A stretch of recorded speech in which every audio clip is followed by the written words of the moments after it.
किसी ने बड़े कमाल की बात कही है कि इंसान जब गलत काम करने जाता है तो आगे देखता है, पीछे देखता है, लेफ्ट देखता है, राइट देखता है, बस ऊपर देखना भूल जाता है। नमस्ते दोस्तों, मैं हूं आरजे कार्तिक। एक बड़ी छोटी सी कहानी एक महात्मा जी की, जो अपने शिष्य के साथ भ्रमण पर निकले हुए थे।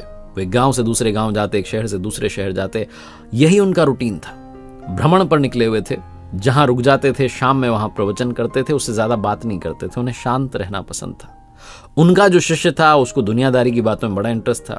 वो दूसरे की जिंदगी में ताका झांकी करने में यकीन रखता था, लोगों से ज्यादा बात करना उसे पसंद था। महात्मा जी को ये सब पसंद नहीं था। वो ज्यादा किसी के जीवन में ताका झांकी करते नहीं थे, अपना काम से काम रखते थे, अपने रास्ते पर चलते थे। एक सुबह निकले हुए थे भ्रमण पर, वही उनकी यात्रा चल रही थी। एक नदी के किनारे से जा रहे थे तो उन्होंने देखा कि एक मछुआरा जो था वो मछली पकड़ रहा था। गुरुजी तो अपना चुपचाप, महात्मा जी तो निकल गए। शिष्य से रहा नहीं गया, वो गया दौड़ करके मछुआरे के पास और उसको जाकर के अहिंसा का उपदेश देना शुरू किया कि तुम्हें हिंसा नहीं करनी चाहिए, गलत काम कर रहे हो, ये है वो है। बहुत उसे समझाया। मछुआरे ने शुरू में रिएक्ट नहीं किया, शुरू में ज्यादा बोला नहीं, लेकिन जब वो शिष्य बोले ही जा रहा था, ज्ञान पर ज्ञान दिए जा रहा था, तो मछुआरा जो था वो शुरू हो गया। दोनों के बीच में बहस होना शुरू हुई। मछुआरे ने कहा मेरा काम है, मुझे अपना काम करने दो, तुम क्यों बीच में उलझ रहे हो। धीरे धीरे बहस बढ़ती गई और झगड़ा शुरू हो गया। महात्मा जी ने पीछे पलट करके देखा, उन्हें शिष्य की आदत मालूम थी। दौड़ करके आए, शिष्य का हाथ पकड़ा, उसे खींच कर वहां से ले गए। उसको समझाने लगे कि तुम क्यों उलझते हो लोगों से। शिष्य ने कहा देखा नहीं आपने गुरुजी, गलत काम कर रहा है, मैं उसको शिक्षा दे रहा हूं कि हिंसा नहीं करनी चाहिए, अहिंसा का रास्ता अपनाओ।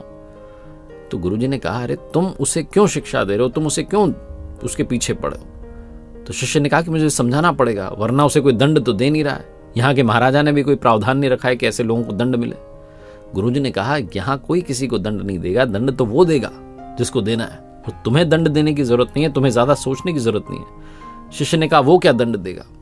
गुरुजी ने कहा बस समय आने पर वो अपना फैसला सुना देता है, हमें इस पचड़े में पड़ने की जरूरत नहीं है, हमें झगड़ा करने की जरूरत नहीं है। शिष्य चुप हो गया। गुरुजी ने समझाई थी बात, ज्यादा बोला नहीं। इस बात को 2 साल बीत गए। कमाल हुआ कि उसी रास्ते से वापस जा रहे थे। वही सुबह का समय था। नदी के किनारे दृश्य बदला हुआ था।